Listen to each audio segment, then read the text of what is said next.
What's the haps? I'm Meroka, and today I'm going to be taking a quick look at Woodle Tree Adventures by Chubby Pixel Games, which is a two-person team working out of Milan. So, normally I would treat you to the title screen and show you some options, but the game just throws you straight in on the action here, and it's a Unity game, so the options menu is done in the pre-game launcher. So you can change your resolution there, you can change the graphics quality, and indeed you can change your key bindings there. There are no audio options, so that's a bit poor unfortunately, but that's what you get. So this is Woodle Tree Adventures. This is a game about a tree stump. I'm not sure why he's a tree stump. He's armed with a leaf. I can find someone like this caterpillar who has done me no wrong, and he's smiling away, and he doesn't even hurt me to touch him, but I can give him a beating, a savage beating with a leaf and destroy him. I don't know why. It is a old school 3D platformer collectathon type thing, and berries are one of the main things we're going to be collecting, and they are a currency, and they're going to give us these upgrades which are tucked away behind our house, which is the menu screen here. So for some reason it doesn't save your weapons either. I'm going to have to pick these out every time I launch the game. So I have unlocked a yellow leaf which shoots things, and an orange leaf which shoots things which leave trails. I'm not really sure what the difference is, to be honest, between the two, beyond it leaving trails. Maybe, I think it perhaps goes a bit further, the orange one. Either way, I don't think there's going to be any difference in power. To be honest, every enemy and thing that you can hit in the game just seems to be a one-hit kill, to be honest. So, you're not really going to have too much trouble dispatching things. Let's head into the house and have a look at the menu system. For this is our level select, basically. And it's not in any particular order. We've got, this is level 1, then this is level 2, then this is level 3, and then this is level 4, and upstairs we have level 5 and level 6. When I have unlocked it, will probably be up here as well, I would imagine. There is space for it. It seems likely. So let's hop back into level, let's say 4, why not? 4 seems a good starting place. So, as I say, 3D platformer collectathon. We have, this level is very obviously bee-themed and honeycombed and stuff. And we have bees to hit with my projectiles, so let's do that. So let's get them out of my way. We have berries to collect, delicious berries. They will go in my rucksack.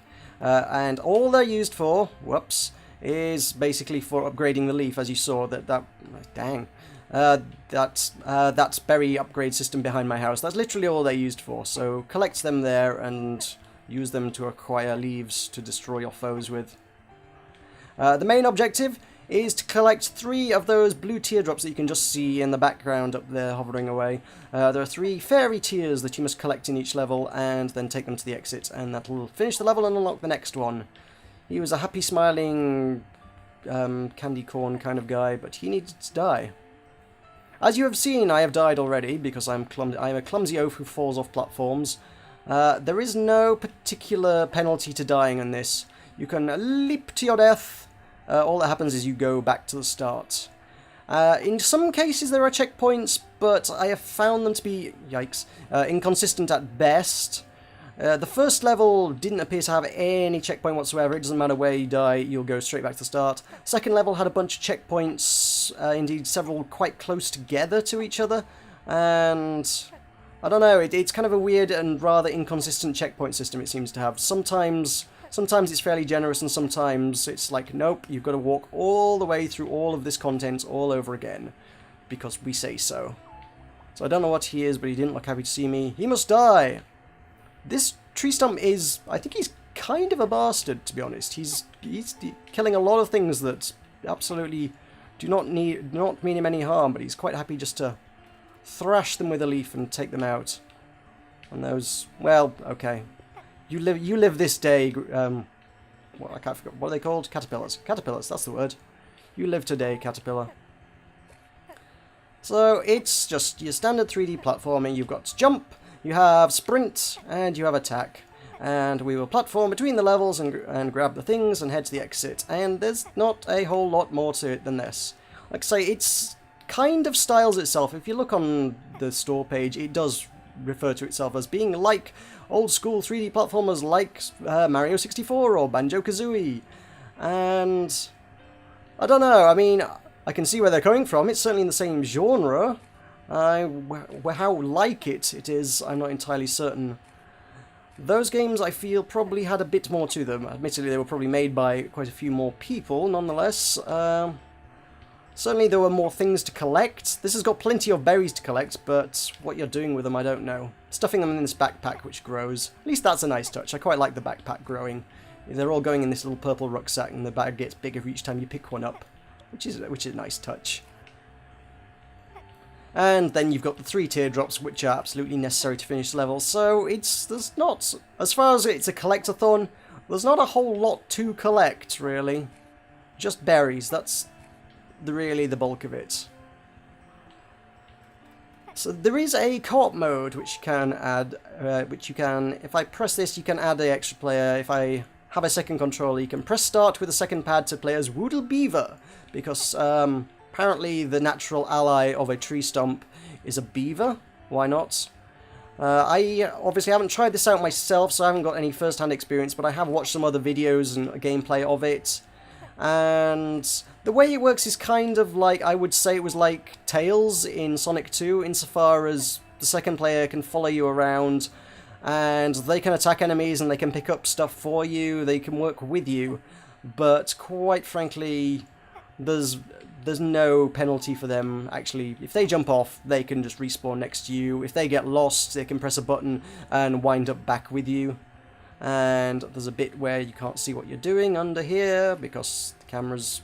yeah. The camera's not great in this. The camera is not in the slightest bit controllable. So that's an issue I would have with it. And indeed, I've found it to be not merely uncontrollable, but slightly buggy in places. Some places the camera will just literally get stuck and won't move from an angle that's really inconvenient to play. And it's not a great way for that to work. I would like the camera to be able to move so that you can see what you're doing. It might be nice to be able to zoom out, particularly in co-op. From what I've seen of co-op, quite often you'll end up with the two characters... it's very easy to get the two characters far enough apart when the camera's fairly zoomed in that you can't see what the second player's doing. Whilst I like the addition of the second player having impacts on the game, but without any real consequences for what they do, which would make this game absolutely ideal for playing with kids, I might add, because, as you can see, it's clearly what they're going for. It's got this wonderful, cute style and the cute characters. It's clearly intended for kids, so the co-op works great like that, but the camera does hinder the gameplay quite a lot. So let's head on in. I have gathered more berries. Have I gathered more berries? Has that gone up?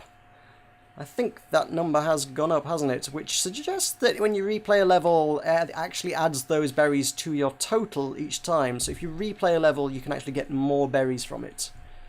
Which seems like not the way most collectathons work. Most collectathons just say there's a fixed number of things you can get, try and get them all. This just lets you keep gathering them forever, it would seem. So that's not ideal, I wouldn't have said. So here we are at the seaside or water park or whatever this is. I have a happy, friendly octopus over there. I don't know how friendly he is. Maybe I can hit him with this and... Nope, he's not friendly. He would want to hurt me, probably. I don't know. Like I say, this tree stump is ruthless. He just hit first and ask questions later. This guy. So, got a crab. I don't know if you mean me any harm, but I will destroy you nonetheless. The music in this game, I don't feel like it fits the theme, to be honest. This is, if you think back to the games they're comparing it to, things like your Banjo-Kazooie, stuff with the soundtrack, Grant Kirkhope did a soundtrack for a lot of those kind of games, and it always had this really happy, upbeat stuff. It was very thematically appropriate, and it was always, a lot of those soundtracks are great to listen to in their own right, quite frankly, and it was always really upbeat because you had these happy, smiling worlds. Indeed, we've got this lovely, sunshiny, sort of sandy beach level, and it's wonderful, and everyone's got happy, smiling faces on, including the tree stump, and, well, I don't know, he looks fairly happy. He doesn't have a mouth, but he looks fairly happy. And the music, well, I'll let you have a listen to the music for a moment.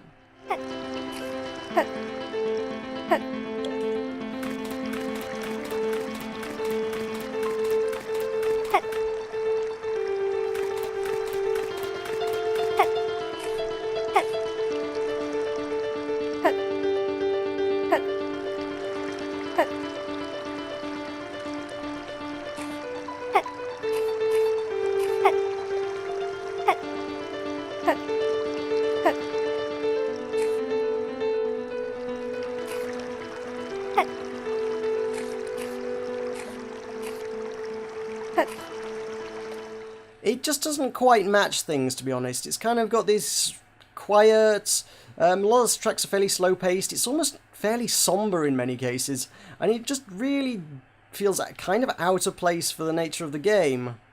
I'm not sure what the deal is with that, and that bee's in my way. Die, bee!